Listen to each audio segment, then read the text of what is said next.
ஜெர்மனியில் காரில் பயணம் செய்யும் போது ஓட்டுநர் அல்லாத பயணி ஒருவர் வேக கேமரா எச்சரிக்கை செயலியை பயன்படுத்தினால் கூட ஓட்டுநருக்கு அபராதம் விதிக்கப்படலாம்.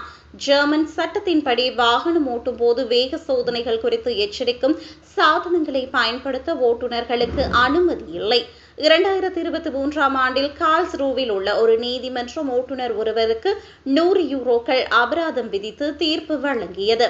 குறித்த ஓட்டுநருடன் காரில் பயணம் செய்த பயணி வேக கேமரா செயலியை திறந்து வைத்திருந்ததால் நீதிமன்றம் இவ்வாறு தீர்ப்பு வழங்கியது. ஜெர்மனியில் வேக கேமரா செயலிகள் அல்லது ரேடார் கண்டறிப்பான்கள் வாங்குவதும் வைத்திருப்பதும் சட்டப்பூர்வமானது. இருப்பினும் பயணத்தின் போது அவற்றை பயன்படுத்துவது சட்டத்திற்கு முரணானது.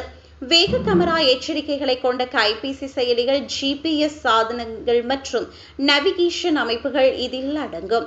இந்த எச்சரிக்கை அமைப்புகளை பயன்படுத்தும் ஓட்டுநர்கள் பிடிபட்டால் அவர்களுக்கு அபராதமும் உரிமத்தில் தண்டனை புள்ளிகளும் விதிக்கப்படலாம். அத்துடன் வாகனம் ஓட்டும் போது கைபேசியை பயன்படுத்துவதும் 100 யூரோக்கள் அபராதம் மற்றும் ஒரு தண்டனை புள்ளிக்கு வழிவகுக்கும்.